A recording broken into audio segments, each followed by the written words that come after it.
ګوره صحابو کې ادب و عشق و پکې محبت و پکې د نبی علیه الصلاة والسلام سره هم د نبی علیه الصلاة والسلام د تعلقدارو د رشتہ دارانو سره هم لکه په یو موقع باندې حضرت عمر رضی الله تعالی عنہ اسامه ابن زید رضی الله تعالی عنہ او عبدالله ابن عمر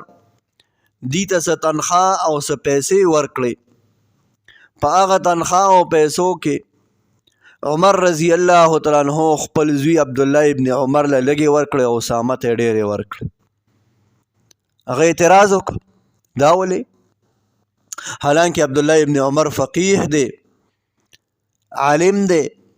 په مرتبه کې سیوا دی علم یې ډېر دی خو دلته کې د عشق معامله ده د محبت معامله ده عمر وی عبدالله ابن عمر غلی شه اسامه او د اسامه پلار نبی علیہ الصلوۃ والسلام ته ډیر خوښو د عبدالله نه او د عمر نه دا د عشق سره تعلق ساتي عمر رضی الله تعالی عنہ یو ورځ شفا بنت عبدالله یو زنانه د دې پسې سوال جواب وکړه چې راشه صادر دی دا در کوم د بیت المال صدقه و خیراتی صادر دی یخنی ده اتفاقا چې عمر رضی الله تعالی عنہ راغی کور ته نو عاتکه بنت اسید دام موجود ده رضی الله تعالی عنہ نو عمر رضی الله تعالی عنہ هغه قیمتي صادر عاتکه ته ورکو او شفا ته چې کوم دی نو بل یو کم قیمته صادر ورک حالانکه هغه چې کم دی د هغه د تره لور هم وه او قدیم الاسلام هم وه دا پې خفه شوه عمر ته یې ویل چې ګوره تا زه راغوښتې د دې دپاره وم چې راشي یو قیمتي صادر دې تاله یې در کوم یخني نه ته به یې اچې په سری به او زه د هغې نه مشر هم یم قدیم الاسلام هم یم ستا د تره لور هم یم نو اوس دې ګوره هغه اتفاقي راغلی وه نو هغه ښه صادر دې هغې له ورکړه هغه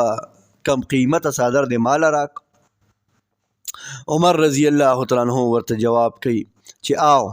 هم د دې دپاره مې ته راغوښتې وې خو څه مې کړی وې عاتکه د نبی علیه الصلاة والسلام رشته داره ده ما د پیغمبر علیه السلام د قرابتدارۍ او د رشتې او د نبی علیه الصلاة والسلام د خپلولۍ خیال وساته ته مې رستو کړې ته زما رشته دارې او عاتکه د محمد رسول الله رشته داره ده صلی الله علیه وسلم نو عاتکه رضی الله تعالی عنها ته مې په دې وجه باندې چې کوم دی قیمتي صادر ورکو او خپله قرابتداري او خپله رشتهداري او خپل ځان او خپلولي مې رستو کړه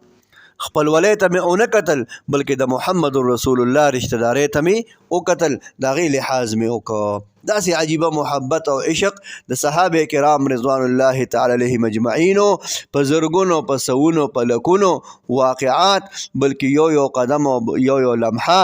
د صحابه کرام رضوان الله تعالی علیهم اجمعین د عشق او د محبت نه ډکه لمحه ده